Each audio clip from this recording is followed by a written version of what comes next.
Boa noite, meus amores, boa noite, meus diamantes. Estamos começando mais um episódio do Monicast. Sejam bem-vindas, seja bem-vindo. Obrigada pela sua audiência. Vamos começar mais um episódio que vai ser incrível, riquíssimo em conhecimento. E hoje vamos falar de um tema importantíssimo, que é saúde mental. Fala, mulher! Hoje nós temos aqui uma ilustríssima pessoa para estar falando sobre saúde mental, como identificar, transtornos de ansiedade, quando ligar o alerta. Vamos falar também sobre imagem e posicionamento, né? Eita, hoje tá recheado.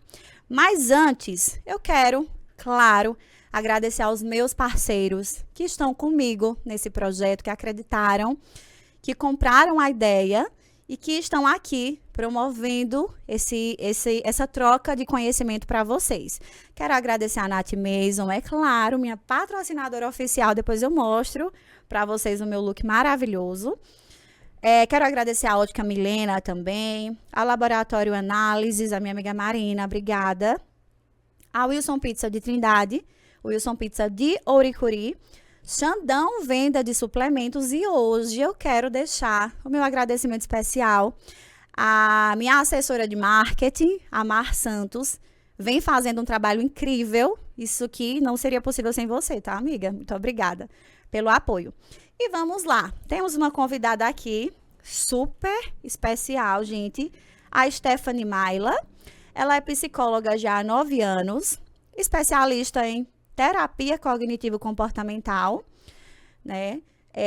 Em avaliação psicológica, psicodiagnóstico e gestão de pessoas, e atualmente empreende no digital na área de desenvolvimento pessoal para mulheres com o curso Se Enxergue. E agora, antes da gente passar a bola aqui para a Stephanie se apresentar, hoje eu quero começar de uma forma diferente. Eu vou pedir aqui para os meus auxiliares colocarem uma imagem na tela. Bem forte, viu, gente? Eita! Quem diria? Quem diria? Gente, fortes emoções hoje, tá? Imagens fortes. Spoiler. Bom, vamos lá. Stephanie esperava essa imagem, amiga? Jamais. Jamais. Uma esposa de... Como a gente vai começar a falar de algo muito importante, a gente precisa mostrar uma prova social. Isso. Eu acredito que nós somos a maior prova social, Sem né? dúvidas. E essa imagem retrata muito isso. E aí, essa pessoa da direita, né, é Stephanie, ela vai contar a história dela a partir dessa imagem, que é bem forte.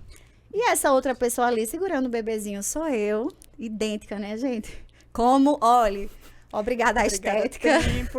Obrigada. Obrigada, tempo, porque vou te contar, viu? Fez um bem danado. Mas vamos lá, Stephanie, apresente-se e comece falando dessa imagem forte. Então, vamos lá, né? Começar por essa imagem. Eu vou me apresentar a partir dela. Eu acho que aí eu tinha, 22 para 23 anos. Eu me formei, na verdade, eu entrei, né, no curso Não vamos perguntar a idade dela, gente, não. porque, né? Mas tudo bem. Sigilo. Eu entrei na graduação de psicologia com 16 anos. Muito nova mesmo. Muito nova. E aí foram tempos difíceis, porque muito nova, saí do interior, cidade pequenininha, Salitre. Nunca tinha explorado. Salitre, gente. Salitre, gente. Pra quem não sabe, eu sou de Salitre. Então, saí de Salitre para estudar em Juazeiro do Norte. A primeira vez que eu saí de casa. Antes eu saí para morar aqui em Araripina, só que para estudar também, né? Ensino médio. Só que passei pouco tempo, a família da minha mãe é daqui.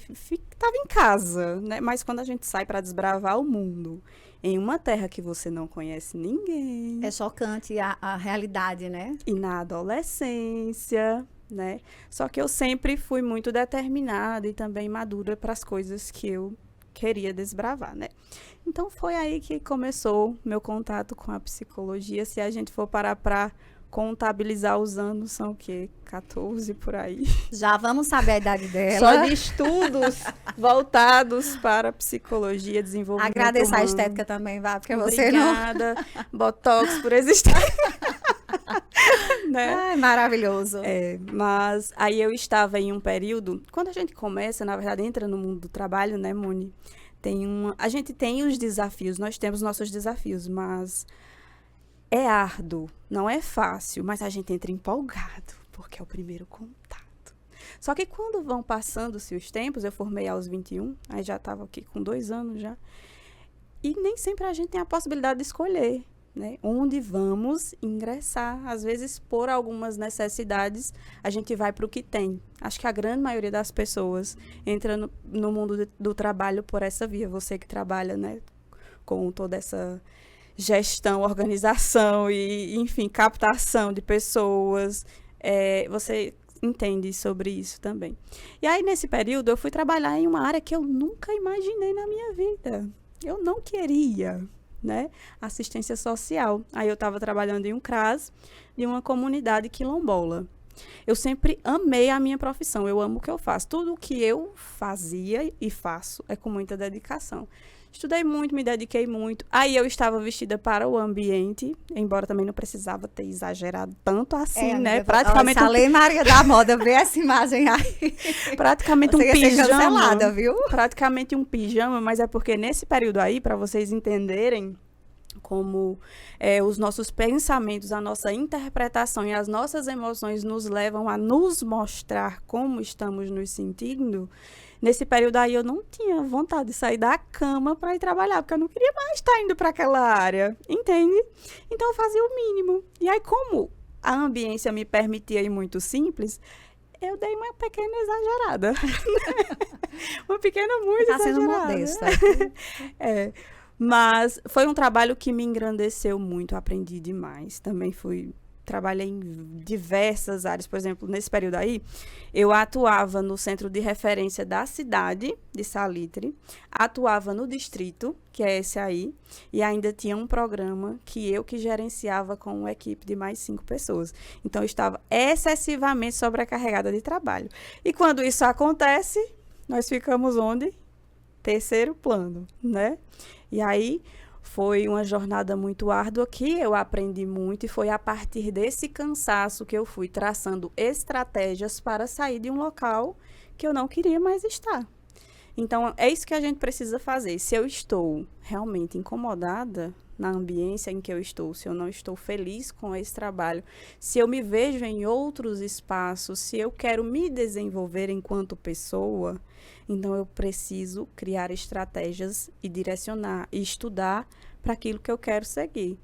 Porque a zona de conforto não é confortável, de forma alguma. De fato, de fato. Mais algum relato sobre essa foto? Até o ponto, a gente vai falar muito, gente, sim, sobre críticas, essa foto. né? Uhum. Mas se bem que não foi bem uma crítica, foi de uma pessoa que eu gosto muito, inclusive. Mas Porque ela sempre vem das pessoas que a gente gosta. Não é? E aí ela brincou, assim, chegou rindo. Mas para vocês verem como as pessoas percebem. E às vezes falam para que a gente possa realmente ter esse alerta. E aí a minha chefinha no tempo, né? Adoro ela. Ela chegou assim e falou: "E tu vai trabalhar de pijama hoje?" E aí todo mundo começou a rir, todo mundo assim, das assistentes sociais, a outra psicóloga que tava lá. Aí eu fui, me percebi, eu digo: "Eita, parece que eu não tava com vontade de sair da cama mesmo, não." De fato, você queria A trazer roupa a cama mais, com você, né, amiga? mais confortável possível, sim. Porém, inclusive, eu trabalhava tanto, assim, eu me sentia tão à vontade para ir trabalhar assim, que as pessoas chegavam lá nos CRAS em que eu trabalhava e perguntavam: "Cadê a psicóloga?" Aí tua mãozinha. Sou eu. Posso ajudar? Mas assim, é interessante como a nossa imagem, né? Como a gente transmite, como você colocou, aquilo que está dentro da gente, como a nossa imagem, ela impacta, porque a gente está o tempo todo fazendo julgamento, né? Sim, então, pressupostos. é impressionante. Mas vamos lá. Dando continuidade, né? A foto da outra moça, vou me apresentar também.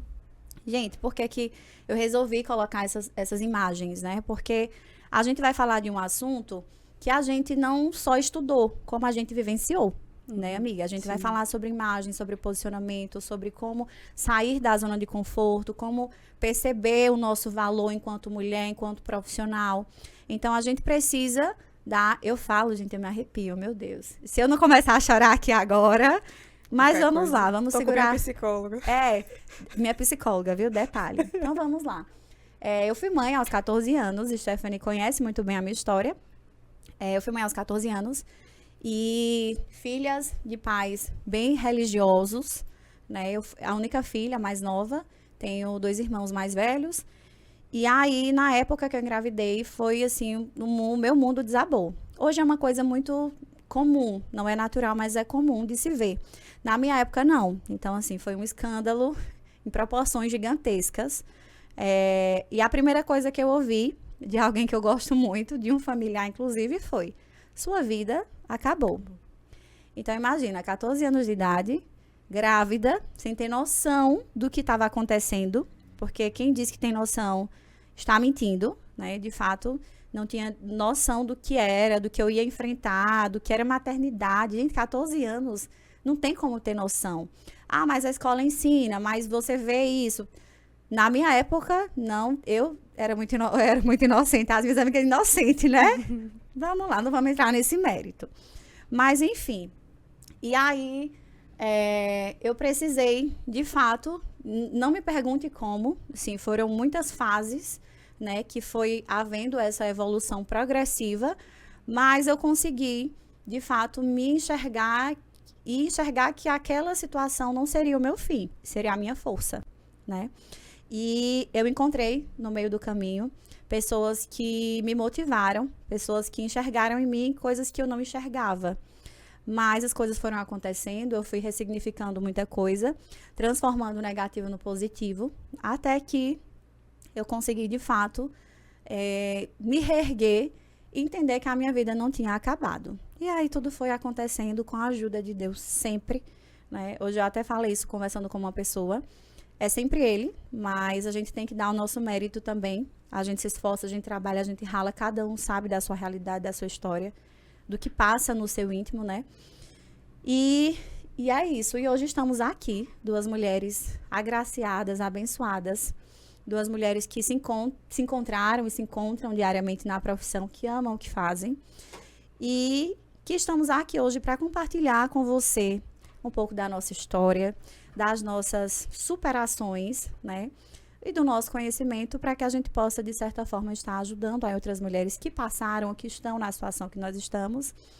E, enfim, fortalecer mais essa cadeia, né? Porque as mulheres, eu acredito que as mulheres, elas têm que se ajudar. A gente vive, às vezes, num ambiente hostil, que é a mulher que critica a própria mulher, né? Mas a gente precisa virar essa chave, né? Mudar a mentalidade das pessoas, das mulheres, para que a gente possa estar sendo uma força propulsora para as outras, né? Enfim, essa é a história, gente, dessas fotos aí. Então, você que está em casa, que acha que não é possível sim, tá? Obrigada, eu do passado, porque senão, né? Senão não estaríamos aqui agora. Eu fico me perguntando, se eu não tivesse engravidado com 14 anos, como estaria hoje? Aonde estaria? Qual profissão teria? Né? Então, eu costumo dizer que tudo aquilo que nos aconteceu teria que acontecer de uma forma ou de outra, para nos trazer onde nós estamos hoje, que é o nosso destino, né? Até os nãos que nós recebemos lá atrás, serviu para nos trazer aqui. Se a gente tivesse recebido sims em alguns momentos, talvez a gente tivesse traçado outro caminho. Então, eu acredito muito no destino, né?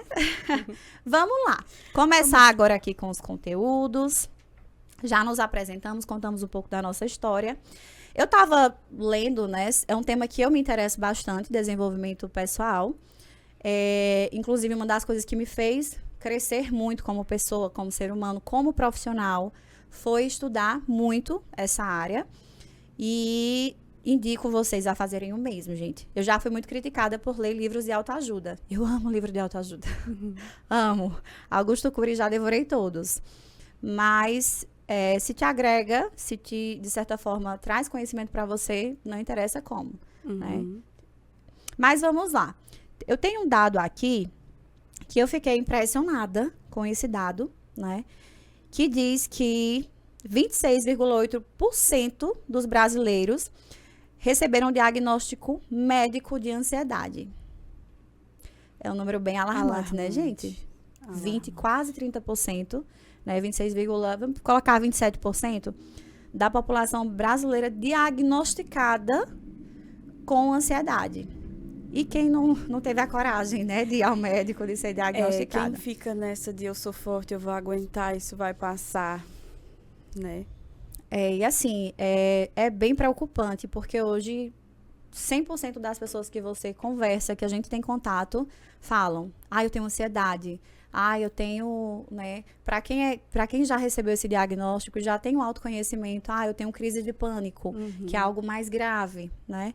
Então, assim, é um número bem alarmante, é uma evidência, acho que ninguém pode fugir disso hoje em dia. Já foi muito desmistificado do meu ponto de vista. Eu acho que hoje as pessoas aderem melhor à terapia, buscam ajuda médica. Sim. O que antigamente a gente não via tanto essa muito abertura. Tabu, né?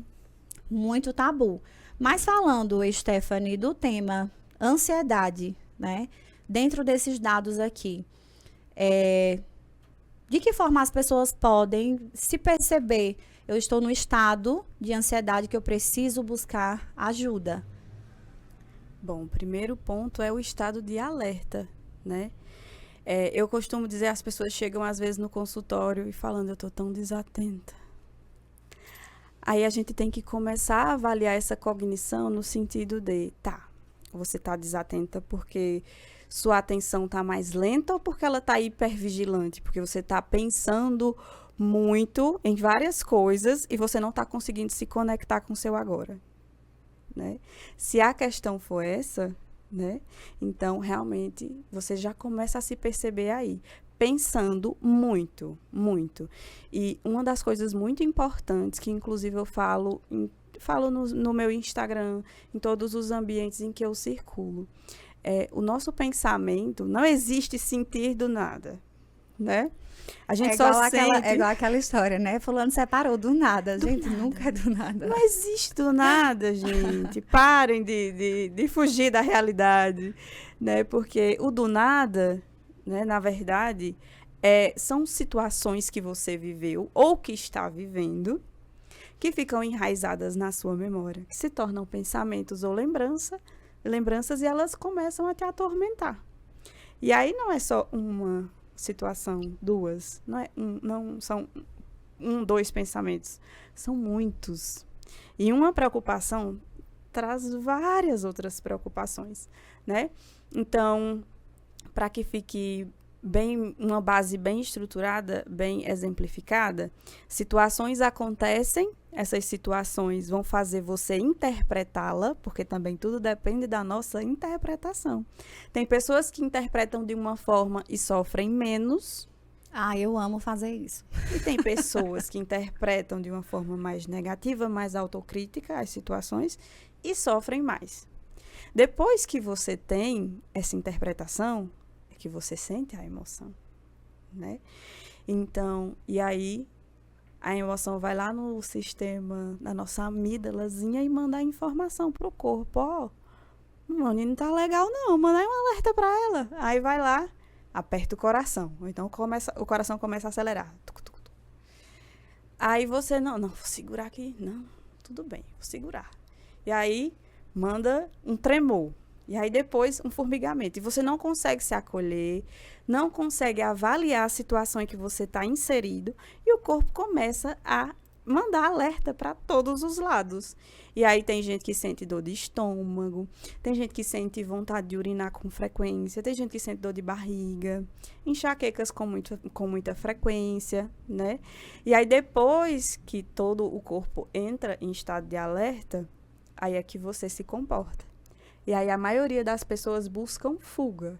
Celular é uma fuga, inclusive, né? Eu acho que hoje é a maior fuga, né, amiga? A maior fuga. O celular traz muitos prejuízos cognitivos para nós, né? É uma fonte incrível, né? Para a gente obter conhecimento, para a gente se desenvolver. Não vamos também, né? Só punir o celular. Tem a parte boa. Mas o problema é que nem todo mundo tem o controle sobre. O celular é que o controla. É aquela história, né? A diferença do veneno e do antídoto está na dose. Isso. Então, cabe a gente ter essa percepção do quanto está sendo prejudicial, né? Ter a consciência, porque eu acho que o mais difícil é ter a consciência. Sim. Por exemplo, eu procurei terapia quando eu estava com sintomas físicos. Isso. Eu tive tudo isso, né? Eu tive arritmia, dores de cabeça, dores de barriga com muita frequência, palpitações, falta de ar, né? Uhum. Ficava bem ofegante para respirar em alguns momentos específicos. Então, eu só liguei o alerta quando eu tive sintomas físicos. Porque o mais difícil é você se perceber sem ter esses sintomas. E aceitar também, porque muita gente nega, né? A negação, de fato, ela vem muito forte. Mas qual dica você daria antes de chegar aos sintomas físicos, para as pessoas terem essa consciência? Poxa, eu preciso de cuidado agora. Sim, analisar as ambiências, né? Principalmente. Uma das coisas que eu quero deixar aqui bem claro é que se tudo isso é mantido por muito tempo, é por causa das suas ambiências. Então, às vezes, vamos supor, uma mulher que está em um relacionamento conturbado, que ela é dependente, quem é que mantém a ansiedade dela, né? Então, esse relacionamento ruim, as ambiências, as pessoas, né? Enfim, que ficam nesse ciclo de busca, de pergunta, de, enfim, tudo isso. E outra questão muito importante também, Moni, sobre ambiências, é que um ponto é a chave. Você tem que se perceber nas suas ambiências. Se você chega em um ambiente e você já começa a sentir sintomas físicos, seu corpo está entrando em alerta porque você interpreta que ali não está legal, né?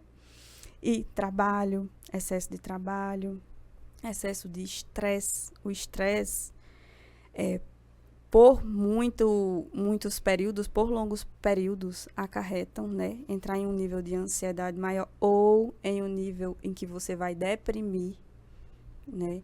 Então, há toda uma conjuntura, mas sem dúvidas, ambiência e falando assim em sociedade, atualmente nós estamos sendo muito pressionados, né? Tudo muito caro, desemprego, porque nem todo mundo vive uma boa realidade, né? Nesse quesito social.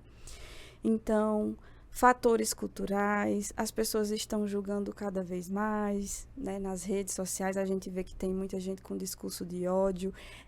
Rede social também é ambiência.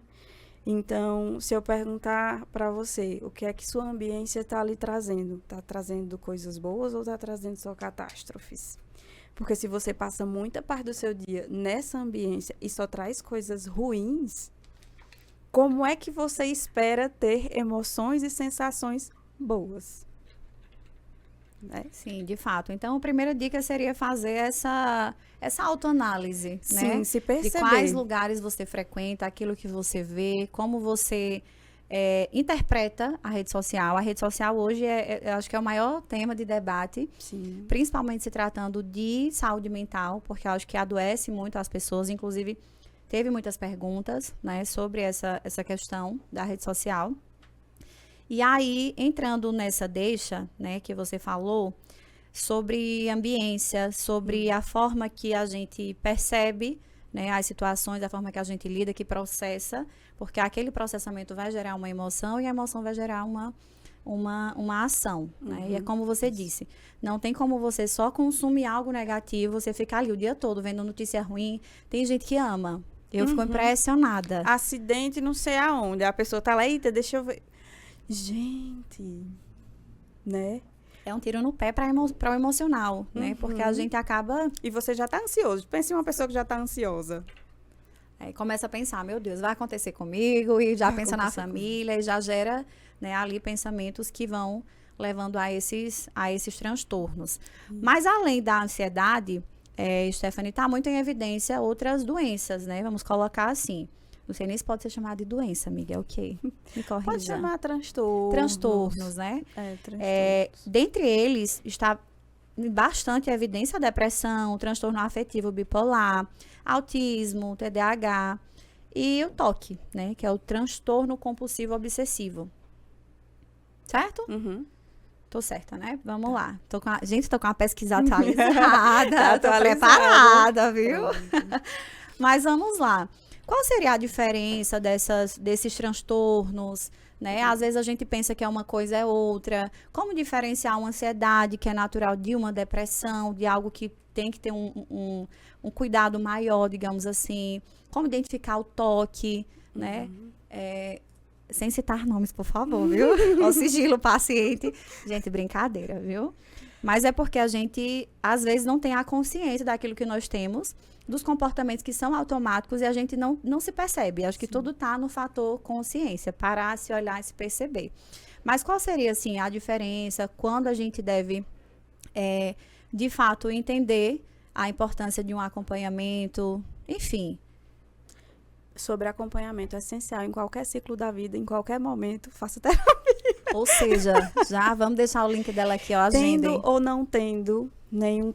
Porque às vezes a pessoa espera chegar no transtorno para poder buscar ajuda. E não é o ideal. A gente tem que começar com a prevenção antes, tá, galerinha? Antes, pessoal, por favor. O custo da prevenção é mais baixo do que o da correção. Sim, né? sem dúvidas. Aí, se tratando disso, o que é importante sabermos, tá? Na verdade, informar para vocês. Nós temos uma base genética, tá? Então, nós já nascemos com predisposições. Se eu tenho pais muito ansiosos, se eu tenho pais que têm toque, porque o quadro de toque está ligado aos transtornos de ansiedade, tá? E aí, o que é que acontece? Eu já nasço com uma predisposição a ter ansiedade. O que é que vai moldar isso? Ambiência, socializações, o externo. Depois que eu nascer, se eu tiver uma primeira infância bem cuidada, se a minha família for me trouxer segurança, porque o que é que causa ansiedade é a insegurança. Então, se você tem ambientes que lhe geram insegurança, você pode desenvolver ansiedade. E aí, dentro dos quadros de ansiedade, nós temos vários. O TOC é um quadro de ansiedade, tá? Transtorno obsessivo compulsivo. É interessante a gente destrinchar mais sobre o toque, porque algumas pessoas pensam que é aquele transtorno de limpeza. A pessoa tem toque de limpeza, toque de... E não é isso, né? Não, tem várias... Então, o que seria o transtorno compulsivo obsessivo? Como se chega a esse transtorno e como identificar se a pessoa tem ou não? Pronto. Vou trazer para uma via bem social. Sabe quando as pessoas falam assim, não, mãe, tu tá impressionada. Para de pensar nisso. Pronto. A métrica é impressionar, não impressione. Quando você tem muito toque, você tem o obsessivo, são de pensamentos, tá? Então, você tem muitos pensamentos intrusivos a todo momento que ficam te comandando. Faz isso, faz isso, faz isso, faz isso. E você sobre qualquer coisa, qualquer área, qualquer área. Seja tem gente que tem tricotilomania, né? Arranca cabelo da cabeça, da sobrancelha, que rói o lábio, que rói as unhas, né? E aí, esse é um traço de toque, inclusive, né? Mas para chegar a um quadro clínico bem mais elevado, é lógico que paralisa a vida da pessoa, porque ela passa a maior parte do tempo pensando excessivamente sobre preciso lavar as mãos, preciso verificar se a porta está fechada, preciso alinhar coisas, né? Ai, gente, como eu tenho toque, meu Deus. E tá muito... Tem várias... Na verdade, sobre o comportamento, né? O comportamento, você pensa, obsessivos, né? Os pensamentos obsessivos. E o compulsivo é o comportamento, que você só sossega quando você faz, e você faz repetidas vezes, várias vezes. Então, às vezes, a pessoa fala, Moni, tu tem toque, mas não necessariamente você tem o transtorno obsessivo compulsivo. Talvez você seja só uma pessoa muito perfeccionista, muito organizada, que possa, talvez, em algo mais elevado, ter um traço. Mas não necessariamente o transtorno. E para qualquer tipo de transtorno, gente, é lógico que só pode ser realizado por quem é especialista. Mas tem muitas coisas do senso comum, né, que as pessoas falam, tu tem toque, tu é bipolar. mas são quadros excessivamente, são graves, né? Paralisa a vida da pessoa. Porque também existem os graus, né, Stephanie? É terrível para quem convive também, a família. Então, gera um transtorno. Por isso que o nome é transtorno, porque gera um caos na vida da pessoa e na vida dos familiares. E aí há uma diferença, né? Os transtornos, eles são desenvolvidos. No caso do transtorno bipolar, tem uma disfunção fisiológica. Então, há algo na sua composição fisiológica que o cérebro para de liberar, né? Então, aí você desenvolve por causa da base biológica, fisiológica. E aí, não necessariamente é por causa da ambiência. Tá vendo como é complexo? É bem complexo. Não necessariamente por causa da ambiência, mas por causa dos fatores biológicos. É por isso que, normalmente, eu costumo dizer, ninguém está isento de adoecer, de ter a saúde mental, enfim, conturbada em algum momento da vida, né? E aí, o que é diferente, só para a gente fechar aqui, o que é diferente em relação aos transtornos do neurodesenvolvimento. Você já nasce com TDAH, autismo, deficiência intelectual, você já nasce com. E aí, ao longo do seu desenvolvimento, normalmente é rastreado a partir da primeira infância, né? Atraso na fala, atraso no caminhar, né? na motricidade, tudo isso. Entendi. E você falou uma coisa importante, que hoje a gente vê muito, algumas pessoas taxando, né, a ansiedade ou a depressão como besteira, é frescura, para com isso, né? E como é importante esse social, né? Sim. O meio ter essa percepção. Qual conselho você daria para as pessoas que convivem com quem tem algum tipo de transtorno? Qual conselho você daria? Eu daria o conselho que, se for uma pessoa da sua família que você esteja e você, por exemplo, não estiver realmente conseguindo lidar bem com aquilo, faça terapia. É super importante que os cuidadores façam psicoterapia para aprender a gerenciar as próprias emoções diante do quadro clínico daquela pessoa que ela ama e também para conhecer um pouco mais, talvez, e também é indicado, né, você se apropriar, porque às vezes quando... Uma coisa muito importante de falar aqui é que a gente fala muito de ansiedade e depressão, mas na verdade elas são comorbidades de vários quadros. Então elas podem estar presentes em vários quadros, por isso que é tão importante ir para um especialista. Não necessariamente você vai com um quadro depressivo e é só depressão. Não necessariamente você vai com um quadro ansiogênico e é só a ansiedade. Às vezes por trás tem um TDAH, às vezes por trás tem um autismo. Às vezes tem um transtorno de personalidade. Então, para vocês entenderem como é importante o autoconhecimento. E uma coisa que eu falo muito também é que nós somos os nossos maiores companheiros de jornada. Você vai passar uma vida inteira tentando conhecer várias pessoas, vários espaços, mas aí quando é que você vai se dar a permissão de se conhecer o suficiente? Né? E aí, às vezes, nós não estamos nem nos entendendo e queremos entender excessivamente o outro. A disfunção já começa por aí. É, né? Porque é mais fácil julgar, né? Sim. Ditar, dizer, né? Mas você falou algo que a gente vai entrar agora nessa deixa do autoconhecimento, né? Acredito que muitas pessoas têm até conceitos errados, né, sobre o que seria autoconhecimento. E vamos adentrar nesse tema. O que é autoconhecimento? Conhecer a si mesmo. A forma mais básica e simples para a gente explicar para o pessoal é isso.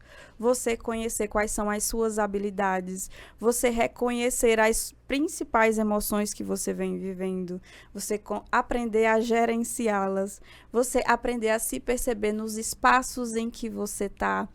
Eu falo que tudo isso é o todo para uma base bem firme de autoconhecimento. Então, você buscar conhecer a si mesma, traçar o que é que faz sentido para a sua vida, o que é que não faz, quais são as pessoas que você quer estar perto, que lhe fazem bem e as que você não quer. Quando você se conhece o suficiente, você não se permite estar em situações que te causem sofrimento. Por isso que é tão importante nós termos realmente essa visão de nós para nós, tá? sabe? Aquela conversa bem. E a escritazinha, né, que eu sempre... O dever de casa. Tem que ter a tarefinha de casa. E quem escreve muito, normalmente isso é mais da... Não somos velhas, mas é da nossa época. Da nossa agendinhas, agendinhas, a gente tinha agendinhas, a gente escrevia e tudo mais. Qual é a sua cor preferida? Autoconhecimento já é isso, e tem que ser começado a ser traçado lá na infância. Não quer dizer que nós, por exemplo, nós somos seres imutáveis. Não é isso. Até porque a gente muda ao longo da nossa vida. Na verdade, nós temos várias versões de nós mesmos em determinados ambientes. Aqui nós estamos em uma versão, mas existe a nossa versão em casa, existe a nossa versão na rua, na academia, praticando esporte. Todas as ambiências nós temos uma versão. Quer dizer que a gente é bipolar ou, enfim, tem transtorno de personalidade? Não. É porque nós somos seres adaptáveis, né? E se você se conhece o suficiente, você sabe quem é você agora, quem é você quando você estiver lá na sua casa, né? Os lugares que você se sente à vontade para ser mais íntima com outras pessoas e outros lugares que você precisa recuar um pouquinho para ter mais segurança. Então, a parte muito importante de nos conhecermos o suficiente é isso. Lidar com você a todos os momentos, em todos os espaços. E saber perceber o que é positivo e o que é negativo, Sim. né? Porque nem sempre a gente vai ter só o positivo, ou só o lado bonzinho, ou só o lado fácil de lidar. Tem uma frase que o meu mentor sempre falava, que é um dos meus mentores dessa área de análise comportamental, que ele sempre falava assim: quando você vê algo muito estático, uma pessoa muito estática, desconfie. Uhum. Porque acho que ninguém consegue ser aquele equilíbrio o tempo todo. E adoece. Né? Tem até um ditado que diz, ó, gente sonso, porque é aquela pessoa muito, né, assim, muito estática e que se comporta do mesmo modo, exatamente igual em todos os ambientes, né? Então, tem muito sofrimento por trás disso. Muito sofrimento, né? Uhum. Pois é, pessoas mais Muita caladinhas, mais rigidez. Introspectivas. É um transtorno de personalidade, né? Mas aí... Nossa, minha gente, é muito transtorno, meu Deus. É muito transtorno. Inclusive, acho que foi até numa conversa com você, ou foi com outro profissional da área, tem mais de 230 atualizado de tipos de transtornos, né? Muitos. Mas vamos lá, falando de autoconhecimento e traços tóxicos, né? Vamos falar de toxicidade, né? Que é algo tão, ai, fulano é tóxico, ai, meu namorado é tóxico, ai, relacionamento tóxico, é a palavra da vez. O que seria ser tóxico? Tóxico, na minha visão, é ser abusivo com o outro, né? Não respeitar o limite do outro. Na seria... verdade, aquela pessoa que só quer que tudo seja da forma dela, que humilha a pessoa, né? De certa forma, diminuindo a autoestima, sempre querendo provar o contrário. A pessoa faz uma coisa muito bem feita ali e, na verdade, nunca é valorizado. Então, a pessoa tóxica é aquela pessoa que nunca vai ver a coisa boa em você. Lógico que, por exemplo, é diferente de quem não é tão rígido. Porque se a gente parar para pensar, vez ou outra, nós somos tóxicos, né? Às vezes a gente faz uma brincadeirinha sem graça com o nosso amigo, porque a gente consegue demonstrar intimidade, né? Mas uma coisa é você ser uma vezinha ali e outra lá. É o famoso equilíbrio, né? Todos nós somos. Não adianta ter a hipocrisia de dizer, não sou tóxica. Tá bom. Mulher, eu conto ou tu conta? Então, né? Mas a gente precisa ter esse alerta, porque quando a gente fala sobre isso, deixa para eu falar de transtornos de personalidade, né? Tem pessoas muito manipuladoras, tem pessoas muito rígidas, e como tem pessoas difícil. que sentem prazer em ver o outro sofrer, muito real. E assim, falando disso, gente, entrando mais no viés relacionamento, eu me relacionei com uma pessoa que depois assumiu ter um transtorno bipolar afetivo. Afetivo bipolar. Afetivo bipolar. E até que chegasse a esse ponto dele assumir para mim que tinha esse transtorno, foi muito sofrimento. De tipo assim, são coisas que é até inacreditável. Eu ficava paralisada assim com algumas situações e eu falava, não tem condições. Não tem como. Então, assim, é algo de fato gritante, algo que é como se a pessoa não conseguisse controlar absolutamente nada, né? É. E como as mulheres, falando no viés relacionamento, têm dificuldade de sair de relações tóxicas. Por quê, Stephanie? Principalmente se estiverem com algum parceiro. E também acontece, tá? Com outras pessoas em relação a outros tipos de gênero. Porque tá sempre ligado a um transtorno de personalidade. Quem é assim, né? Que gosta de humilhar. É porque, sabe aquele morde e assopra? Entende? Então, por exemplo, quem é narcisista. Dá o presente. Uhum, quem é narcisista. Outro ponto, os sim, narcisistas. Que é um transtorno de personalidade. E aí, normalmente, tem essa tendência, né? Humilha. Às vezes, quando tá num nível mais elevado, agride. É aquela sensação de ter a posse da pessoa. Eu não gosto. Gosta de ver sofrendo. Não é amor, mas é a posse. Ninguém toca. E aí, quando é uma mulher, por exemplo, que já casou, que não tem renda para se sustentar, já tem um filho, aí às vezes se mantém por mais tempo nessa condição, infelizmente, de relação mais abusiva. E às vezes chega até um caso extremo, né? Como sempre acontece de feminicídio. Sim. Mas é até um alerta para a gente deixar aqui. Prestem atenção por mais tempo com quem vocês estão se relacionando. Mas você falou se a de pessoa deixa segura ou insegura. Sim. Você falou de um lado da moeda, né? Uhum. Mas existe outro lado.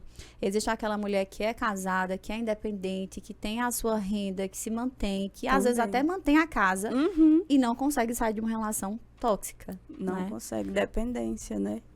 Dependência emocional. Mas além da dependência, também por causa da manipulação.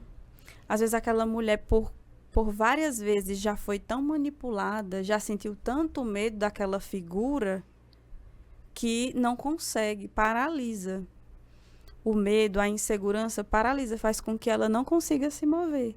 E eu acredito que nós mulheres, nós temos um pensamento diferente. A gente sempre coloca na balança os filhos, Sim. Né? A gente sempre coloca na balança a família. E às vezes a gente se prende naquela situação, né?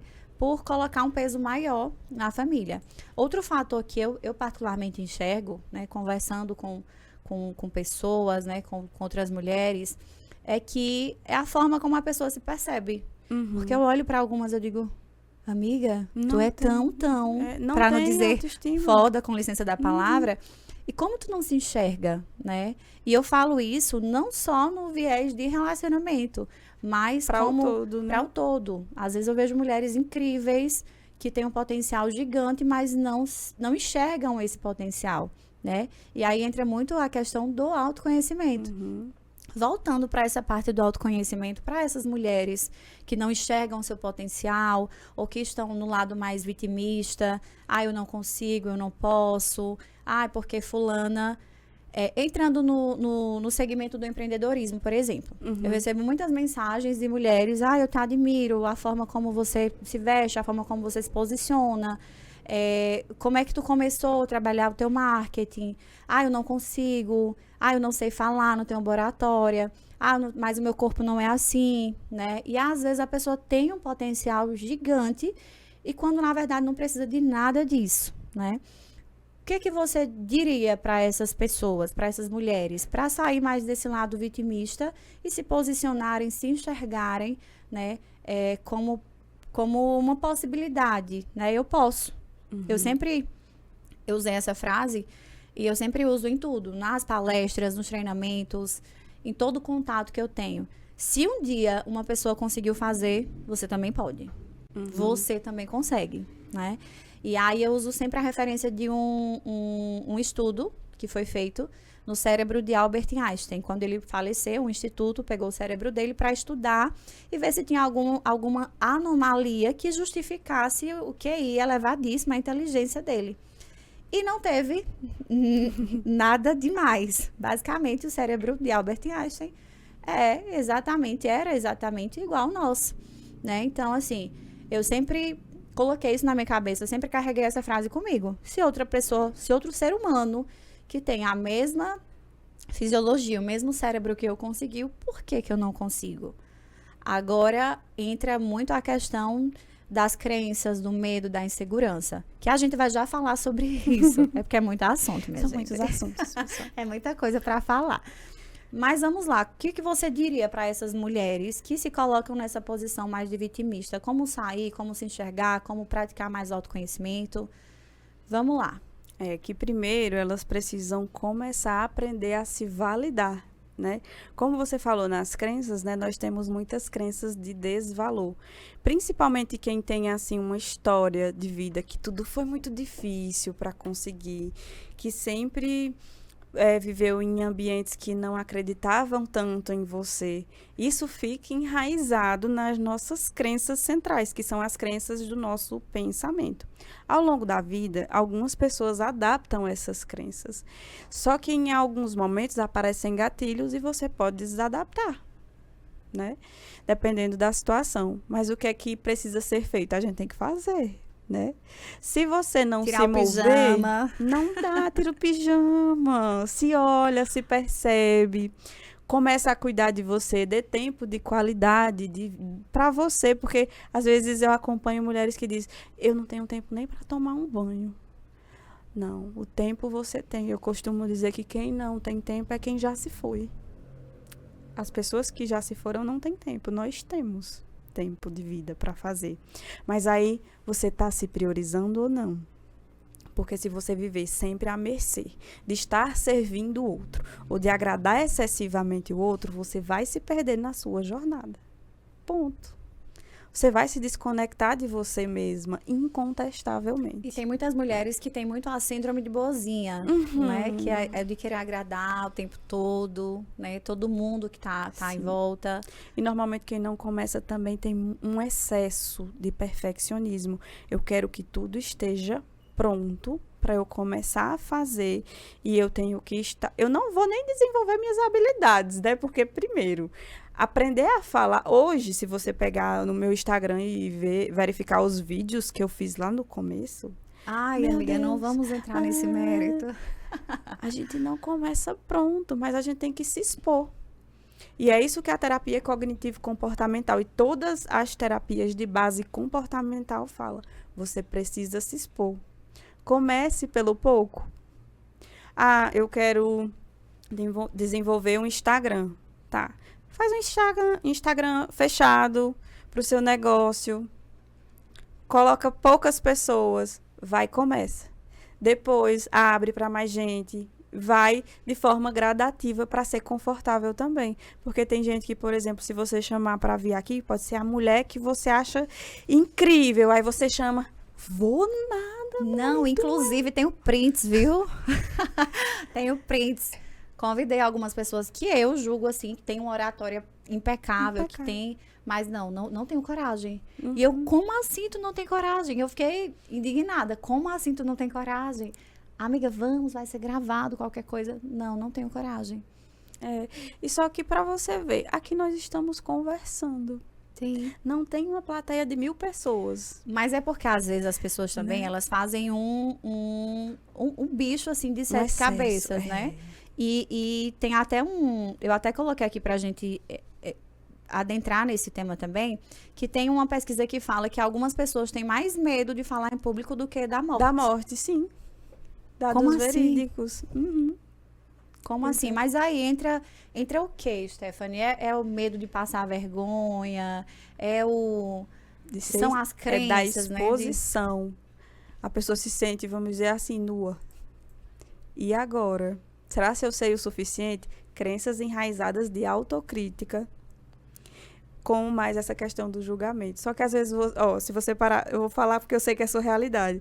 Quando você vai falar para uma cidade fazer uma palestra, todo mundo fica prestando atenção a você na hora que você está falando, ou várias pessoas estão aqui, ó. Às vezes as pessoas estão, pensando nas coisas que tem para fazer em casa. Sabe qual é o problema? É que nós nos colocamos como o centro. O centro. E nós não somos o centro. Às vezes as pessoas não estão nem aí, você achando que... As pessoas não estão nem aí, você... Eita, fulano, tá prestando atenção. Será que eu falei alguma coisa errada? Aí termina a palestra. Eita, errei tudo. Eu fui péssima. Aí chega alguém te elogiando. Nossa, adorei, arrasou. A pessoa tá mentindo. Não gostei. Quem fica se sabotando realmente não se achando boa o suficiente ou bom o suficiente, normalmente se critica excessivamente. E aí a gente precisa ir pra terapia, galera. Eu acho que a crítica faz parte do crescimento, Sim, né? O que é que eu mas posso em excesso melhorar? paralisa. Em excesso paralisa. Aí entra mais uma vez a deixa do veneno, né? E do antídoto, que é a mesma coisa, né? O que diferencia a dose. E aí entra muito o equilíbrio. Eu acho que hoje a gente tem que buscar cada vez mais o equilíbrio em tudo, né? E, de fato, a forma como... Eu falo por mim, né? A forma como que você até falou no início, a forma como eu percebo as coisas, como eu ressignifico, como eu vejo, poxa, isso aqui tem que ser melhorado. Eu acho que é natural a gente buscar uma melhoria contínua, né? Mas é até da natureza da gente. Mas eu acho que ressignificar muita coisa, sempre pensar o lado positivo das coisas. Poxa, eu dei o meu melhor, eu me preparei. Claro que, minha gente, nem Jesus Cristo agradou todo mundo. E quem dirá nós? Cheios de falhas, né? Então, assim, quando você começa a, de fato, criticar os pensamentos negativos e ressignificar, né? E você olhar para si, poxa, eu me preparei, eu dei o meu melhor. Por mais que tenha uma única pessoa que faça um elogio, sei lá, 10 que criticam, mas eu tô olhando aqui para essa pessoa, né? E a gente tem também essa tendência de olhar sempre para o negativo. Mas eu falo por mim. Né, que eu sempre fiz isso, em alguns momentos eu fiz isso, poxa, eu dei o meu melhor, eu fui lá, fiz, eu sei o quanto eu me preparei, então estou satisfeita com o meu resultado, olhando sempre para as melhorias, mas não colocando tanto peso nas falhas, né? Isso. E o nosso cérebro, ele ama quando nós enfrentamos algo que é desafiador para nós mesmos, seja o que for. Depois que você consegue enfrentar, vem um disparo de prazer, de eita, eu consegui, não acredito. Uma sensação assim de você entra no estado de êxtase, uma recompensa muito grande. Então, e o oposto é que se você não enfrenta, você começa a ruminar, se criticar mais, perder essa oportunidade, não deveria, né? E aí você vai enraizando cada vez mais essas crenças se você for para esse outro lado. E deixa eu ver a palavra que eu uso aqui, mas como as pessoas, né, de modo geral, enfrentar esse medo, né, porque o medo, o medo de certa forma é até um gatilho de segurança natural, né? Muito importante para a nossa sobrevivência. Para a nossa sobrevivência, mas como a gente enfrentar esse medo, Stephanie? O medo de falar em público, o medo de, às vezes, fazer uma história no Instagram, o medo de dizer como se sente para outra pessoa. Como a gente conseguiria enfrentar esse medo? Quais são as dicas? Aos pouquinhos, né? Porque também, por exemplo, para uma pessoa que tem medo de falar em público, se eu chamo ela para falar o nome dela na frente de 100 pessoas, ela congela, porque ela vai ser o centro, né? Então, a dica realmente que se chama dessensibilização sistemática. Para quem não sabe, eu tinha ansiedade social, né? Jura? Juro, sim. Eu perdi. Segredos revelados. Todo podcast tem que ter tem. o segredo revelado. Uhum. Sério? Na faculdade eu corria de qualquer apresentação. Se eu fosse obrigada, eu sentia febre, né? Sintoma fisiológico, que eu tinha muito. Você era sempre a que segurava a cartolina. Ai, eu adorava segurar a cartolina. A turma da cartolina. Chega um período que não dá mais. E assim, por mais que meus professores, eles fossem psicólogos, eles não estavam nem aí para acolher, tá? Era tudo muito automático, todos muito cansados, uns bem rígidos. E teve uma vez que uma professora que ela bem rígida, e eu fui apresentar um debate, né? Aí, eu com o livro aberto, eu sempre sei o conteúdo inteiro, né? Eu sempre sabia de tudo. Mas eu não queria ficar olhando para as pessoas olhando para mim, eu o centro. Aí eu abri o livro e fiquei lá. Ela veio, fale, você sabe falar sem olhar.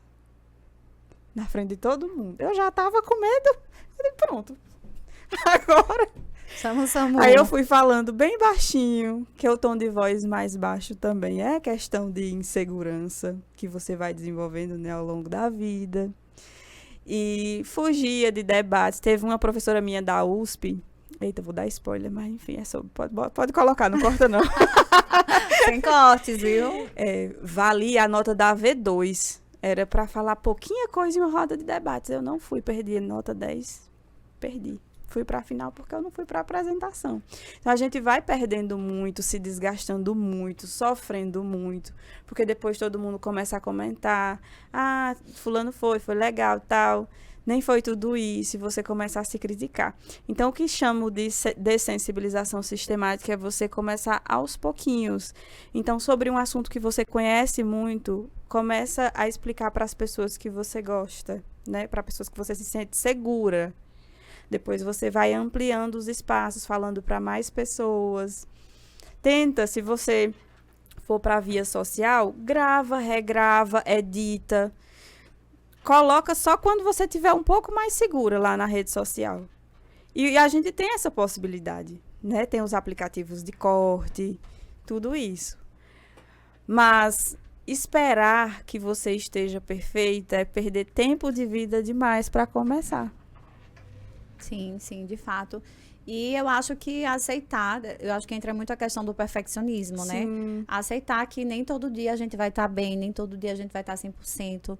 E se mostrar também vulnerável, né? Eu não vou estar todos os dias mostrando as minhas vulnerabilidades, mas se colocar como uma pessoa que não tem aquele nível de perfeição, né? Hoje mesmo apareci na minha rede social de cara lavada, as pessoas até estranham. Até tem uma amiga que brincou, ela disse, eu fui falar de você pra alguém, e a pessoa disse, é aquela que tá sempre arrumada? Uma referência boa, graças a Deus, né? Mas nem todo dia a gente tá bem, a gente aceitar e saber mostrar essa vulnerabilidade. Poxa, e tá tudo bem. E para aquelas pessoas que usam a nossa vulnerabilidade para nos atingir, aí usa a frase da minha amiga Cidinha, é sobre elas, né? Porque a gente fala aquilo que o nosso coração tá cheio, né? Então, assim, a gente se perceber mesmo e faz parte do autoconhecimento, a gente entender que nem todo dia a gente tá bem, conhecer as nossas fraquezas e saber expor sem medo, né? As minhas amigas até brincam, tu não liga, tu aparece de todo jeito. Mas, gente, mas vão tirar print, vão fazer figurinha. Façam. Deixa eles me mandem o tempo de vida deles. Eu ainda falo assim, façam e me mandem, que eu amo as minhas figurinhas, tenho várias, né? Então, assim, quando você se conhece, se percebe, tem essa segurança, é aquele velho ditado, que vem de fora, realmente não atinge. E as pessoas confundem muito, às vezes, isso com egoísmo, com egocentrismo, né? Mas ao longo da vida a gente precisa desenvolver esse posicionamento. Porque também se a gente se mostra sempre vulnerável, a gente vai estar se deixando muito aberta para que as outras pessoas que gostam, que sentem prazer em ver a pessoa sofrendo, vão atacar E ninguém gosta, venhamos e convenhamos, ninguém gosta de estar perto de alguém que é o tempo todo sofrimento, que é o tempo todo coitadinha, que é o tempo todo, né? Eu acho que a gente procura coisas que inconscientemente nos fortaleçam, que nos... Aí vem muito a questão da ambiência, né? Do ambiente, como você falou. Mas ninguém gosta. É insuportável estar perto de gente que reclama de tudo, que é sempre vítima das coisas, né?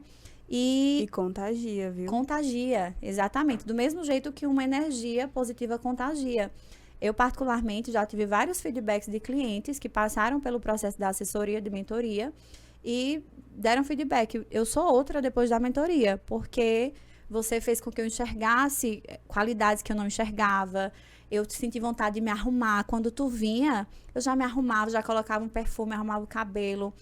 E eu passava não só... a gente tratava não só de assuntos de gestão empresarial, mas de como se posicionar. Porque, poxa, como é que eu sou dona de um negócio e eu não me enxergo? Não é do meu marido. Eu ficava... como é? E é um trabalho, né? É um processo. Ninguém muda, ninguém vai de 0 a 100 num espaço de tempo muito curto, né? Como você disse, é um passo a passo, é um passinho de cada vez, é um degrau. E a gente vai chegando lá. Mas, voltando para a questão das redes sociais, né? Que eu acho que é o que está muito em evidência, as pessoas vivem muito isso hoje. Então, o que elas veem, elas querem ser, acaba criando um padrão. Fulano anda assim, eu tenho que andar assim, né? E vem aquela autocobrança. E como você colocou, acaba meio que paralisando, né? Uma das perguntas que colocaram pra gente, Stephanie, pra você, no caso, responder, é sobre essa questão de rede social, né? Como se prender, se desprender, eu vou fazer porque já estava aqui também no meu roteiro. Como se desprender dessa ilusão de vida perfeita da rede social? Não tem como. É muito. Eu sempre gosto de comparar as redes sociais com o mundo externo. Por exemplo, às vezes, e eu estava estudando algo hoje, inclusive, sobre essa questão, a gente começa a dissociar, se a gente passa muito tempo nas redes sociais. Além do vício, a gente dissocia. O que é a dissociação? A gente perde o nível de consciência do que está no entorno. Então, se a gente for para a nossa vida real, todo mundo tem uma vida perfeita? Todo mundo é milionário? Eu conto ou vocês contam? Lipo HD, né? Que aparece muito. Muitas influenciadoras divulgando. E aí mexe com a autoestima das mulheres, nesse ponto, né? Gente, se a gente for pro externo, isso é uma minoria tão grande, né? Mas só que você passa tanto tempo imerso nessa ambiência que você começa a depreciar a sua vida. Nessa visão de que você enxerga que a vida do outro é perfeito. Que a outra pessoa tem muito dinheiro e você não tem. Percebe? As comparações começam, né? Então, você vai perdendo realmente a consciência. Tem estudos que estão comprovando cada vez mais isso. Além do vício, o componente de dissociar, porque tudo também é muito rápido, né? Você vê muito rápido. Os stories, não, ainda tem um começo, meio e fim do dia. Mas se você vai para um Reels, né? É outro, né? Então, essas comparações adoecem muitas pessoas, sem dúvidas. E aí, a questão é, volte a consciência para o mundo externo, para o real. Não fica só no mundo fantasioso. Porque, às vezes, a gente fica imerso nele. A gente tem que se autorresponsabilizar também, né? Sobre isso. Porque não adianta a gente ficar nessa linha de ir sempre para essa tendência de perfeccionismo e fulano, a vida de fulano, e não voltar para o nosso real e não perceber o que é que a nossa vida tem de bom também, né? Porque às vezes fica tão imerso ali que desconecta completamente. E aí dissocia. Nós dissociamos com um filme que a gente assiste. Que a gente foge do mundo real. Mas se você parar para pensar, tem pessoas que passam 12 horas no celular. E isso é péssimo para a cognição. Péssimo. E aí critica o governo porque não teve uma promoção, porque não tem oportunidade de mercado, né? Isso acontece bastante. Acredito que até no público mais jovem. Sim. Né? Eu acho que as pessoas mais... Porque os pais também estão muito trabalhando para manter uma melhor condição de vida. Às vezes a vida que não teve, Sim. né? E aí tem muitos adolescentes que têm iPhone, né? Já porque os pais se dedicam muito para ter. E aí nessa falta limitação no uso. Nem só adolescentes, crianças, né? Não, e eu falo porque Guilherme esses dias em casa, além da Ferrari laranja que ele quer, eu digo, meu filho, tem que trabalhar muito, viu? Ele chegou em casa, mamãe, eu já sei o que eu quero de aniversário. Aí, ok, filho. Um iPhone 15 Pro Max. Aí eu olhei pra ele e falei, nem eu tenho um iPhone 15 Pro Max, eu vim ter um iPhone depois de muito trabalho. Mas por que você quer um iPhone? Ah, porque o meu colega tem, né? Então, assim, eu percebo, e é bem preocupante isso, né? Que crianças e adolescentes, até a gente mesmo às vezes se pega, eu preciso ter um iPhone 15 Pro Max. Por quê? Pra quê? Porque todo mundo tem. O consumismo empurra e a gente fica sendo influenciado, né, também. E a gente nem para perguntar às vezes o porquê. Por quê? Por que que eu quero? Por que que eu preciso? Por que que eu preciso? Sabe por que isso aqui não tá me bastando? Né? Então, essa questão, né, da pergunta é sobre nos conectarmos ao que é real. As pessoas mostram nas redes sociais o que as pessoas querem mostrar.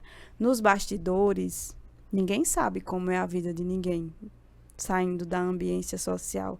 Ninguém convive. Tem muito charlatão também ganhando dinheiro, vendendo cursos, ensinando pessoas a ficarem excessivamente ricas de uma forma muito fácil.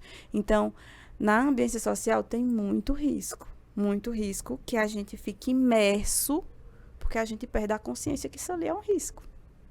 também. Mas eu acho que parte das pessoas também ter a consciência de que aquilo, às vezes, no sentido, por exemplo, dos influenciadores, né? Que as pessoas usam muito como exemplo. Ter a noção de que ali é um terço, é uma pequena parte da vida da pessoa e que ali, às vezes, é um trabalho. É um personagem que aquela pessoa vestiu, que tem que estar ali, se apresentar daquela forma, né? E que aquilo não é tudo. Eu acho que a gente tem que estar o tempo todo fazendo esse filtro. Sim. Né? E é a questão do dosar. Não quer dizer que você não possa seguir influenciadores, não quer dizer que você não possa ficar assistindo seus memes, que às vezes nem são tão engraçados assim. Mas... Ai, eu amo. Mas tem uns que são muito pesados, que não levam muito pra graça, né? De fato. Mas é dosar. Ninguém aguenta ficar no Instagram assistindo aula o tempo inteiro. Todo. Então, assim como na vida, a gente dá pra dosar tudo. Então, por exemplo, se eu gosto de seguir Moni, eu vou seguir Moni, mas algumas pessoas que acrescentam à minha vida e que me fazem bem, que me fazem sentir confortável de segui-la. Agora, se por um outro lado, eu sigo a vida de uma influenciadora, que toda vez que eu vou assistir o conteúdo dela, eu fico me frustrando, eu fico me depreciando, eu fico triste. Não tá fazendo sentido. Aquela história, como é que fulano consegue viajar 5 vezes? Eu paro de seguir na hora, amiga, porque olha, eu me boto como invejosa na hora, porque eu não consigo viajar. É uma dificuldade gigante para conciliar trabalho, tudo. Uma vez no ano. Então, assim, às vezes a gente gera esse sentimento, poxa, como é que fulano consegue? Eu paro na hora de seguir, porque aquilo de fato não me fez bem. Né? E como ela consegue, no às vezes a gente nem trabalho, sabe como a pessoa conseguiu, né? A pessoa tá aqui trabalhando e a outra lá na praia. Oh, como eu queria.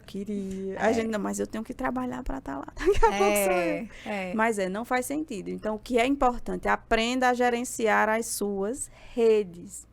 Você que tem que controlar as suas redes, você que tem que controlar o seu celular.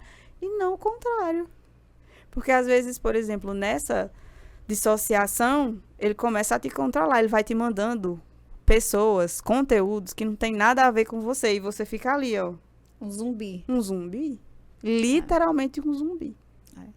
E o que é que você diria para quem quer fazer aquele famoso desmame de celular, né? Eu quero usar menos, ou eu quero o tempo que eu perco aqui na minha rede social, eu quero ler um livro, eu quero estudar. Quais dicas você daria para ir fazendo isso por doses homeopáticas, para não ser algo também gritante? Primeiro ponto. Desligar todas as notificações possíveis. Todas. Mas aí o ansioso vai lá só ver se chega. Eu já fiz isso, ó. Gente, eu já fiz isso, viu? Desliguei todas as notificações, mas toda hora eu ia lá ver. Eu falei, opa, mas é bom porque você tem Se percebe. Se percebe. Eita, não, já tô indo, calma, muda o foco. E tem algo também em relação às redes sociais, que as pessoas têm medo de estar perdendo alguma coisa. Isso está sendo uma base que está sendo estudada, na verdade, desde a década de 90, que chama FOMO. Só que é uma sigla em inglês, mas é medo de estar perdendo algo. Por exemplo, eu tenho medo de não entrar lá no Instagram e estar perdendo alguma notícia, estar perdendo não saber, ficar sem, né? E aí tem isso, medo de estar perdendo alguma coisa. Então, desligue todas as notificações do seu celular. Tenha controle sobre ele. Não deixe que ele fique desviando, né? Meu celular tocou aqui um pouquinho, mas era me lembrando que estava tomando água. Só esse eu deixo. Estênio, tá fazendo um bom trabalho, viu, Estênio? E era justamente na hora que eu estava tomando água. Já tá programada. Então, o que é funcional, a gente deixa. E o que é disfuncional, que está causando caos na sua vida, você corta. Até porque é gatilho, né? Eu acho que ninguém consegue ouvir ali a notificação e não ter aquela curiosidade instantânea de olhar, né, a mensagem. E as pessoas acabam perdendo tempo porque perdem a consciência. É igual quando você entra no shopping. Lá é programado para você não saber se já escureceu. Já percebeu? Já. Pronto.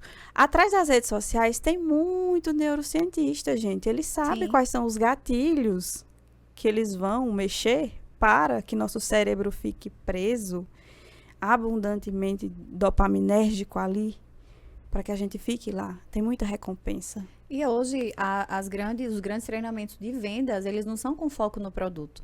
Foco em pessoas, né? Em comportamento. Comportamentos, exatamente. Então, a dica que eu, primeiro, é essa.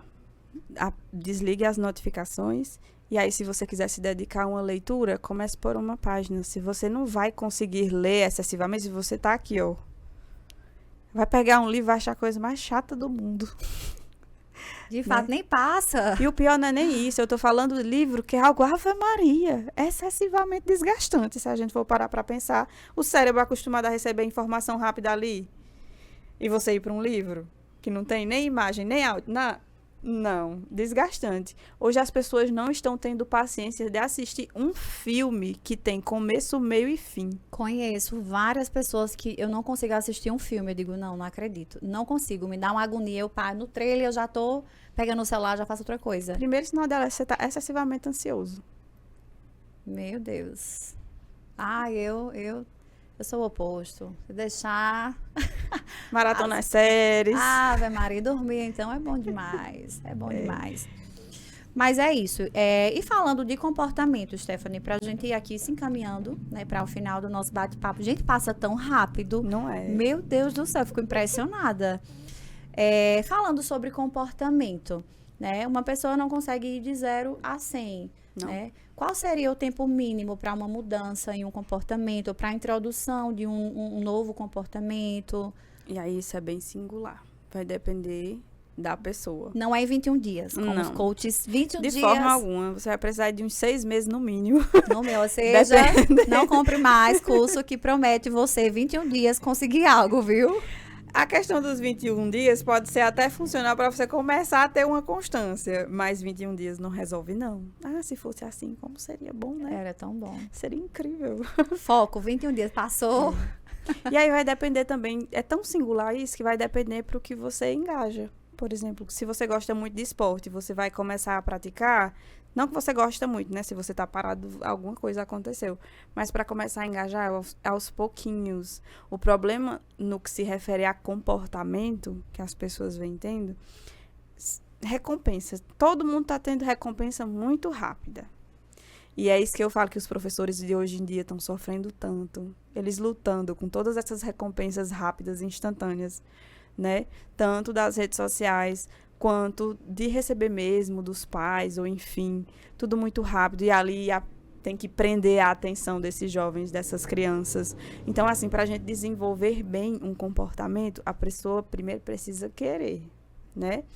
E é o que eu sempre digo. Você tem que conversar muito com o seu cérebro para poder dizer para ele, eu não vou ter essa recompensa agora, no caso do shape, né? Não vai dar pro carnaval, galera, sinto muito. Minha gente. Quem não começou antes. A motivação do podcast. Quem não começou antes, por quê? Porque a gente precisa de dedicação, de esforço, né? E pro que é pro longo prazo, a gente não tem instantaneamente. E nós estamos querendo que seja instantaneamente. Por isso que as pessoas recorrem, né, a tantos métodos, tantos procedimentos. Alguns que não são tão legais, né? Que colocam a saúde em risco. Mas o que nós precisamos conversar justamente com nós mesmos nesse processo é que quanto mais você fizer, melhor você vai se tornar. Se você parar, não vai ter a recompensa que você quer. Se você não começar, aí é que não vai ter mesmo, né? Porque às vezes eu até falo, você começa, aí dá uma pausa, mas pelo menos você começou. Daqui a pouco você engaja de novo, mas pelo menos você não ficou estagnado. Porque pegando essas deixas, depois fica mais fácil de você ficar num comportamento mais linear. Mas para todo comportamento, habilidade que você quer desenvolver, tem que começar a fazer.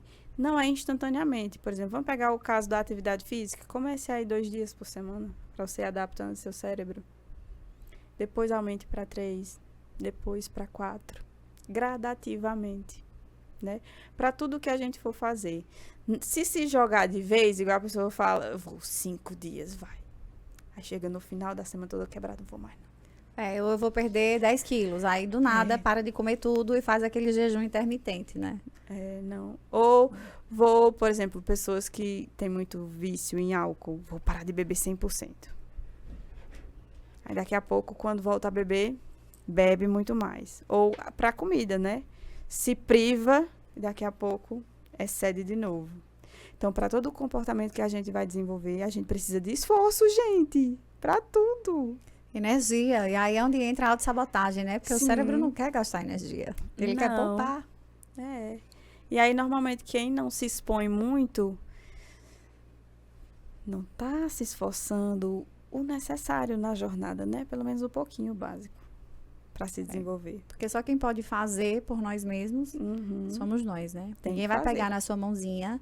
Vamos, você precisa ser uma pessoa mais saudável. Vamos, você precisa investir aqui nesse conhecimento. Vamos, você precisa... E se a gente fica refém sempre do outro para estar motivando, quando você não tiver essa pessoa de fato. no externo? Eu vou lhe fazer uma pergunta agora, que não estava programada, mas eu vou fazer. Como se manter motivado para fazer algo? Não tem como. Não? Foi triste, não foi, Mônica? Por longo período, principalmente no que se refere ao longo prazo, nem sempre a gente vai ter motivação. E aí o que é... Às vezes a gente tem um pouco, mas não tem aquela motivação inicial, por exemplo. O gás, né? Vou começar a me dedicar às redes sociais, vou gravar meu primeiro vídeo, meu primeiro podcast. É o gás inicial. Ao longo do tempo, isso vai amenizando. E aí, o que é que você vai precisar? Esforço e disciplina. Se você, por exemplo, parar de gravar seu podcast, porque em alguns episódios foram poucos views, então sua motivação vai diminuir, né? E por quê? Porque a gente quer, a gente se dedica e tal, mas às vezes a gente não tem. E aí, nesse momento, o que é que se sobressai? A disciplina. Eu comecei, eu vou terminar. Né? Eu comecei, eu vou seguir. E acho que você ter certeza do propósito, Sim. o porquê que eu comecei, onde é que eu quero chegar. Exatamente. Ter uma visualização, isso. Ter uma visualização eu sempre faço, né? As pessoas até brincam, as minhas amigas, porque quando eu conheço alguém, eu faço isso para tudo. Eu faço para o meu trabalho, eu faço nas minhas relações, em tudo. Eu sempre visualizo daqui a 5 anos. Eu faço esse exercício. Muito Ansiosa ou não, amiga? A gente tem que aprender a trabalhar com longo prazo. Longo prazo. E eu já imagino o que é que eu quero daqui a 5 anos.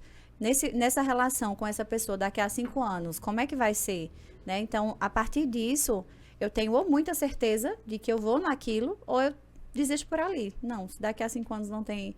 Eu faço sempre o exercício dos 5 anos, né? E claro que a gente nunca tem certeza de nada. Tanta coisa pode acontecer, mas acredito que quando você faz esse exercício de onde eu quero chegar, é mais difícil você desistir no meio do caminho. Sim. E sabendo que nem tudo são flores. Exatamente. Que tudo é um processo. Que a gente precisa de esforço, de dedicação. Isso, exatamente. E a gente chega lá, né, amiga? Sem dúvidas. Vamos lá. Vou entrar aqui em algumas perguntas para a gente já se dirigir para o final do nosso bate-papo, que foi maravilhoso. Eu já tinha certeza que iria ser dessa forma. Falando da Stephanie, vamos falar de você agora, focar em você. Eu sempre faço essa pergunta para as pessoas que eu converso, porque eu gosto muito de conhecer a essência, os sonhos, algo por trás daquilo que a gente vê, né? E para a Stephanie, como é que a Stephanie quer ser lembrada? Qual é o legado que a Stephanie quer deixar? Essa foi bem profunda. Eita! Mas vamos lá. No meu íntimo, né? No meu sentido de vida, que eu sempre digo, a gente tem que ter ou um porquê ou um pra quem. E no caso eu tenho os dois, né? Então eu quero ser lembrada como a Stephanie que trouxe sentido à vida de muitas pessoas, que ajudou de alguma forma a vida de outras pessoas, porque o meu sentido de vida é isso, né? Independente do espaço em que eu esteja, eu quero dar sentido a todas as pessoas em que eu circulo, em que eu conecto, enfim. Meu sentido de vida é esse, meu plano de vida é esse, deixar esse legado. Temos aí, né? Tô construindo aos pouquinhos. E qual a lição mais valiosa que você aprendeu na vida? Na vida, eu acho que foi justamente essa.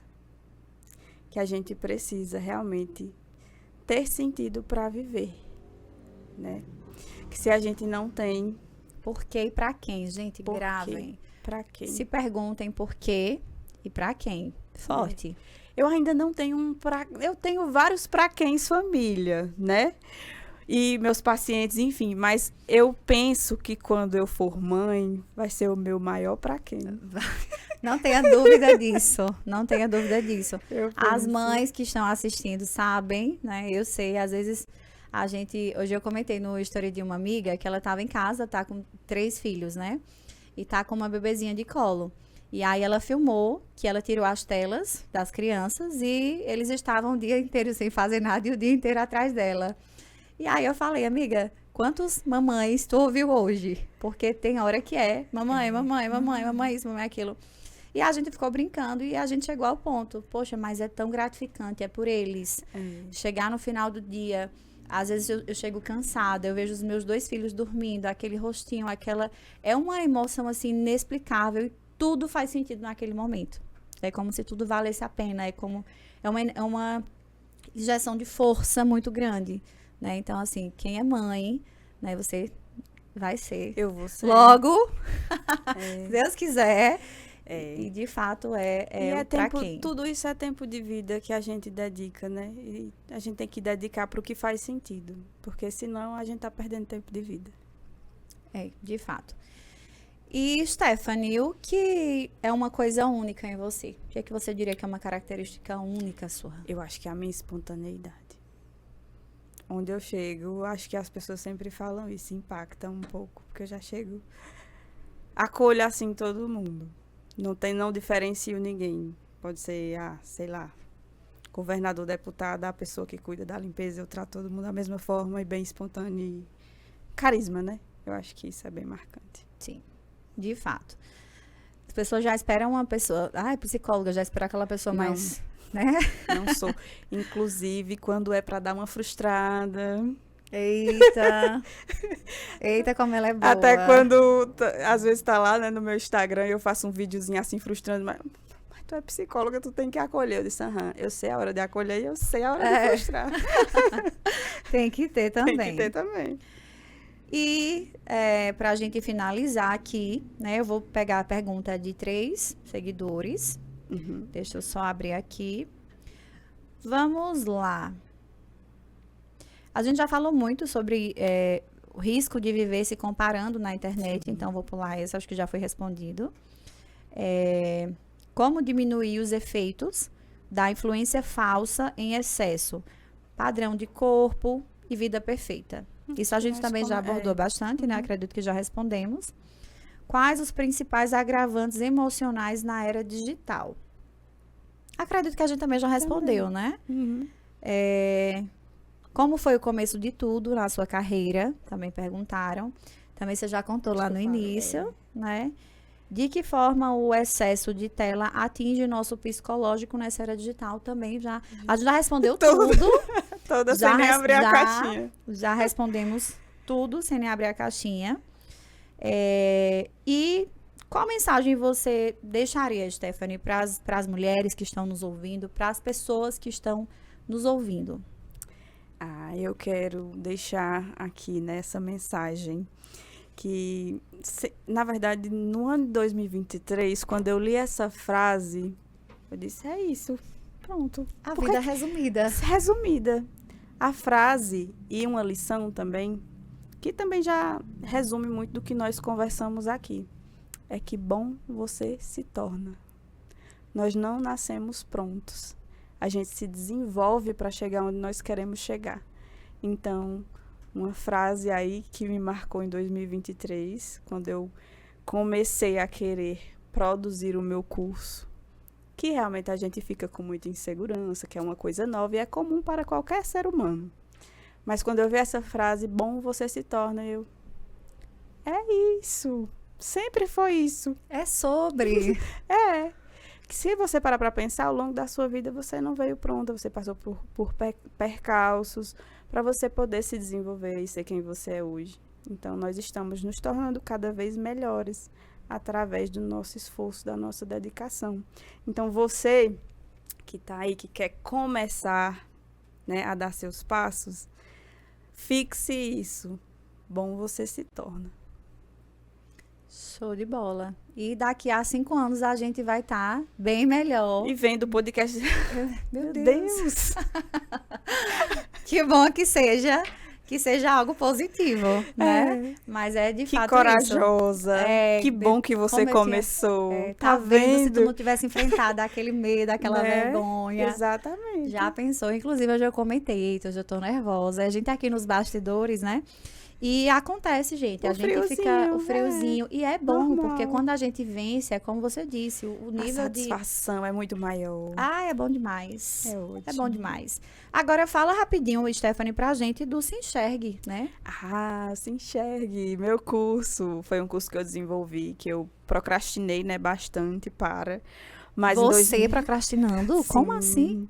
Porque quando a gente tem os traços, né, de um ideal de perfeccionismo, a gente acaba procrastinando um pouquinho mais. Mas, depois que eu vi essa frase, eu disse o quê? Não, essa meta aqui eu não vou mais postergar, não. E aí eu comecei a desenvolver o Se Enxergue, que na verdade é um método para desenvolver a autoconfiança, que nós tanto falamos aqui, né? Ele é bem destinado para mulheres, mas na verdade serve para todas as pessoas que existem na face da Terra. E aí lá eu ensino, né, na verdade, as pessoas a gerenciarem suas emoções, entrarem em contato com seus pensamentos disfuncionais, a ter mais autopercepção, a desenvolver comunicação assertiva para poder chegar na autoconfiança. Até no meu curso você tem que seguir a trilha para poder chegar onde você quer. Não é assim, ó. Pronto. Não é em 21 dias. Não é. Pois eu não vai comprar, não, eu só queria... Tem muito exercício prático, teoria prática, porque eu vejo que muitas pessoas realmente são inseguras, porque não se conectam consigo mesmos, né? Então, o Se Enxergue foi pensado justamente para isso, para que seja essa primeira porta, né? Que a pessoa entre e diz, eita, meu primeiro contato de autoconhecimento, de autopercepção, para saber onde está, onde quer chegar, e o Se Enxergue se direciona para isso. Não substitui psicoterapia, mas é uma porta de entrada para que você possa, inclusive, desenvolver esse desejo de ingressar no seu processo singular e único de psicoterapia. Show de bola. E eu tive acesso aos módulos, achei incrível, né? Fascinante. E para vocês terem acesso ao curso, no perfil de Stephanie, no Instagram, tá? A gente vai deixar aqui disponível para vocês, o link tá lá, né, amiga? Tem um grupo, sim. Eu faço parte do grupo. Amo os conteúdos, o link também tá lá, caso você queira entrar. E por hoje é isso. Que não é só isso, né? Mas por hoje foi. Eu quero mais uma vez agradecer aos meus parceiros que proporcionaram esse momento, que proporcionam que a gente possa estar levando cada vez mais conhecimento, informação. E é como você disse, que a gente possa cumprir o nosso legado. Sempre antes das minhas falas, eu faço as minhas orações e peço que Deus me faça uma mensageira dele, que as palavras que saiam da minha boca que sejam para edificar, né? E que hoje tenha sido edificante, tenho certeza, né, que não só as minhas, mas as suas principalmente. E é isso, quero agradecer aos meus parceiros, a Nath Mason, que tá aqui, gente, olha que linda. Ai, tão linda. Estou vestida de Nath Mason, vou mostrar para vocês depois o meu look maravilhoso. A Ótica Milena, a Laboratório Análises, a Wilson Pizza de Trindade, Wilson Pizza de Oricuri, a Xandão, vendas de suplementos e acho que é só são esses. E é isso, minha gente, muito obrigada pela audiência, que nós possamos nos encontrar no próximo MoniCast Fala Mulher.